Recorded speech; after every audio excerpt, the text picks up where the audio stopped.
भाई दिल्ली और मुंबई की लड़ाई सिर्फ मैदान तक थोड़ी है। एक तरफ है राजधानी, दूसरी तरफ है फाइनेंशियल कैपिटल। दोनों के एटीट्यूड में लड़ाई है, दोनों के खान पान में लड़ाई है। तो जाहिर सी बात है कि एज और जो लड़ाई है वो सब ऐसे चिपक के देख के बैठते हैं। और आज तक मुंबई ने अपना डोमिनेंस कायम रखा था, लेकिन कहानी में आया ट्विस्ट। इस बार दिल्ली के जो यंगस्टर्स हैं उन्होंने कमाल कर दिखाया। I am joined by Saba Karim. Congratulations to Delhi and well played there in good match. Brilliant match. ये बहुत ही शानदार मुकाबला हुआ मेरे दिमाग, क्योंकि पिछले साल के फाइनलिस्ट थे। इसके पहले पिछले साल 4 मैचेस खेले थे दिल्ली की टीम ने मुंबई के खिलाफ।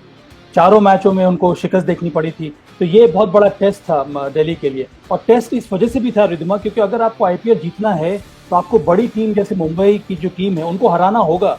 तभी मुझे लगता है कि आपके अंदर वो विश्वास बढ़ेगा जो कि आज मैच में देखने को मिला। So well done Delhi. चलिए एक नजर डालते हैं मैच समरी पर। नंबर्स का गेम कुछ इस तरह रहा। मुंबई ने जीता toss and they elected to bat first. Rohit Sharma ने बहुत अच्छी शुरुआत की, 44 ऑफ 30 बनाए। सूर्य कुमार यादव का कंट्रीब्यूशन रहा 24 ऑफ 15। लेकिन मैच का रुख बदला अमित मिश्रा ने दिल्ली की तरफ से, जिन्होंने 4 विकेट चटकाए with only 24 runs given। Mumbai ने बनाया लक्ष्य ऑफ 138। फिर आई दिल्ली की बारी, जहां शिखर धवन ने कमाल ही कर दिया, 45 ऑफ 42। बहुत ही महत्वपूर्ण कंट्रीब्यूशन दिल्ली को जीत दिलाने के लिए।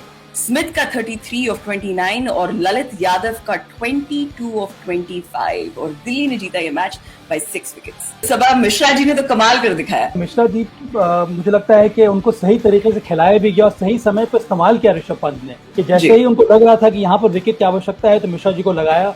और मिश्रा जी ने आते ही अपने जो ओवर डाले, जो लेग स्पिन डाली, जो ट्रेजेक्टरी में वेरिएशन लाया, जो गुगली डाली, उससे एक तरह से बहुत बड़ा धक्का दिया मुंबई को, और वहां से मुंबई जो रिकवर कर ही नहीं पाया। अमित मिश्रा ने आज 4 विकेट चटका के ना सिर्फ दिल्ली को जीत दिलाई, लेकिन इतिहास भी रचा है। अगर एक नजर हम डालें of the most wickets taken in the Indian टी20 league, Lasith Malinga on top with 170, और उनसे सिर्फ 6 विकेट दूर हैं अमित मिश्रा। तो एक कदम आगे भी बढ़ाया है इस टेबल में पिछले कई मैचेस से, और आज भी अगर बहुत ज्यादा श्रेय जो दिल्ली की जीत के जाता है तो शिखर धवन को जाता है। बहुत बड़ी बात है ये रिद्धिमा, क्योंकि ये दिखलाता है कि शिखर धवन की बल्लेबाजी में कितनी ज्यादा मैच्योरिटी आ गई है। ये विकेट उनके खेल के मुताबिक था ही नहीं, जिस तरह से वो खेलते हैं उसके विपरीत था ये विकेट। पर वहां पर भी उन्होंने आंखें गड़ाकर बल्लेबाजी की, रन बॉल उन्होंने रन बनाए। फिर जैसे ही मौका आया अंत में, वहां पर राहुल चहर के एक ओवर में उन्होंने 10 रन बना दिए पहले 2 गेंदों में। मुझे लगता है बड़ा ही कैलकुलेटिव उन्होंने पारी खेली, अपने गेम में परिवर्तन किया, और बहुत बड़ा श्रेय जाता है इस दिल्ली की जीत में शिखर धवन की बल्लेबाजी को। तो आपके अनुसार टर्निंग पॉइंट क्या था इस मैच का? सबसे बड़ा टर्निंग पॉइंट था अमित मिश्रा का ओवर, जिसमें उन्होंने 2 विकेट चटकाए। कप्तान रोहित शर्मा बहुत अच्छे फॉर्म में थे, बेहतरीन बल्लेबाजी कर रहे थे, वहां पर आकर उन्होंने उनका विकेट लिया। और उसके बाद उसी ओवर में हार्दिक पांड्या को आउट किया। 2 important players, 2 power hitters, 2 match winners एक ओवर में पेविलियन वापस भेजकर अमित मिश्रा ने तो कमाल कर दिया। स्मार्टेस्ट मूव क्या था मैच का? मुझे लगता है मैच के पहले स्मार्ट मूव कर दिया था दिल्ली ने रिद्धिमा, क्योंकि जिस तरह से 11 को पिक किया उन्होंने, विकेट के मुताबिक उन्होंने 11 को चूज किया। स्टीव स्मिथ को कंटिन्यू किया, शिवरन हेटमेयर को लेकर आए। उनको लग रहा था कि जिस तरह का विकेट है यहाँ पर चेन्नई का, वहां पर आपको बल्लेबाजी और ज्यादा मजबूत होनी चाहिए। 5th बॉलर के रूप में वहां पर उन्होंने मार्कस स्टोइनिस और उसके साथ साथ ललित यादव को इस्तेमाल किया। बेहतरीन कप्तानी रही, बेहतरीन कॉम्बिनेशन के साथ दिल्ली की टीम उतरी थी और उसका फायदा उनको मिला। तो मुझे लगता है कि ये बहुत ही बड़ा मूव था और बहुत ही स्मार्ट मूव था ये। चलिए मैदान पे तो मैच बहुत अच्छा रहा, बहुत ही बढ़िया कंपटीशन था। अब देखते हैं पॉइंट्स टेबल पे कैसा चल रहा है competition. Bangalore on top, unbeaten. उनके पीछे है दिल्ली, उनके पीछे है चेन्नई, और मुंबई ने जीता है सिर्फ 2 match out of the 4 they've played. Bottom 2 Punjab और हैदराबाद, जिनका मैच है कल। तो सब एक बार मैं सारे व्यूअर्स को रिमाइंड कर दूं कि प्लीज आप अपने क्वेश्चंस कमेंट सेक्शन में लिखिए and our experts will have it answered. और साथ ही साथ इस शो पे एक छोटा सा twist, just like the match that we just witnessed. और ट्विस्ट ये है कि अगर हमने आपके क्वेश्चन सिलेक्ट किए तो you can join us on the show just like a fan right now. Maulik is the fan और इनका एक सवाल है सबा के लिए, so let's have Maulik on board. Hello Maulik. Hello Saba sir, hello Riddhima. Hi, please go ahead. Saba sir, मुझे आपसे एक सवाल है कि of the current lot of spinners, who would be the most difficult to keep against?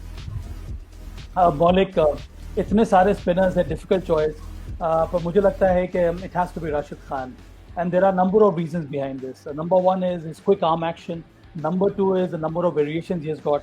तो उसको पिक करना बहुत मुश्किल है. बहुत ज़रूरी है कि राशिद खान को कीपिंग करने के लिए जैसे ही उनके हाथ से बॉल निकले, एक कीपर को परख लेना होता है कि ये लेग स्पिन है, गुगली है या फिर फ्लिपर है. इसीलिए बहुत ज़्यादा चैलेंजिंग होता है. तो मेरा हमेशा से ये मानना रहा है कि राशिद खान जैसे बॉलर को कीपिंग करने में मज़ा कुछ अलग किस्म का है. अगर आपने एक बार परखना उनको समझ में आ गया तो फिर मुझे लगता है कि आप बहुत ज़्यादा एंजॉय करेंगे कीपिंग करना राशिद खान के सामने.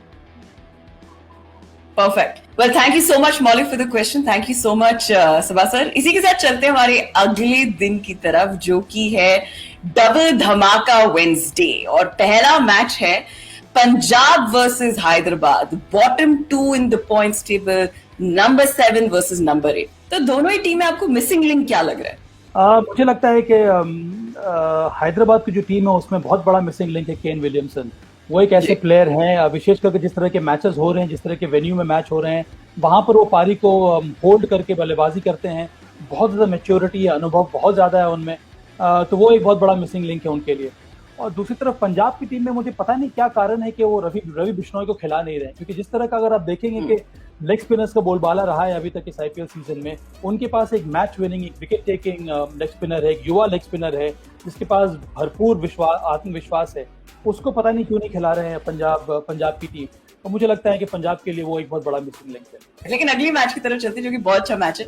ये है चेन्नई और दूसरी तरफ है कोलकाता. चेन्नई तो भाई साहब, जो शुरुआत हुई है चेन्नई की, तो क्या ये शुरुआत जो अच्छी रही, अंत भी अच्छा रहेगा? उम्मीद तो यही की जा रही है, क्योंकि ऐसा लगता है मुझे कि चेन्नई को जिस कॉम्बिनेशन की तलाश थी वो उनको मिल गया है. उनके जो इम्पोर्टेंट प्लेयर्स हैं, जो उनके मैच विनर्स रहे हैं पिछले 2-3 सीजन में, उन खिलाड़ियों ने अब अच्छा परफॉर्म करना शुरू कर दिया है. और उसके ऊपर से उनके पास MS धोनी है, जिनको पता है कि भारतीय कंडीशंस में किस तरह से कप्तानी करनी है, कौन से बॉलर्स को किस प्रकार से इस्तेमाल करना है, कब इस्तेमाल करना है. तो कंडीशंस को एक्सप्लॉइट करना अगर कोई जानता है तो वो है MS धोनी. तो सबा, इन दोनों मैचेस का आपके लिए, आपकी तरफ से प्रेडिक्शन क्या है? क्योंकि पंजाब खेल रहे हैं चेन्नई में फॉर द फर्स्ट टाइम, और दूसरी तरफ है कोलकाता, जिन्हें मिल रहा है चेन्नई से ब्रेक, और वो खेल रहे हैं मुंबई में फॉर द फर्स्ट टाइम.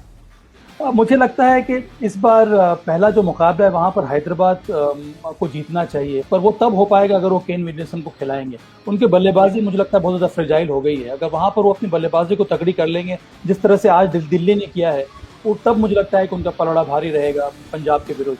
और दूसरा मुकाबला जो है चेन्नई और कोलकाता का, कोलकाता पहली बार वानखेड़े में खेल रहा, उनके लिए कठिन होगा ये. कंडीशंस को भली भांति मालूम है चेन्नई की टीम को. मुझे लगता है कि चेन्नई का थोड़ा अपर हैंड रहेगा इस मुकाबले में. तो बहुत इंटरेस्टिंग मैच होने वाला है. और साथ ही साथ अगर क्रिकेट का कीड़ा आपके अंदर है तो आपको देखते रहना स्पोर्ट्स कीड़ा. Thank you so much for watching. Thank you so much Saba. Such a pleasure. Thank you.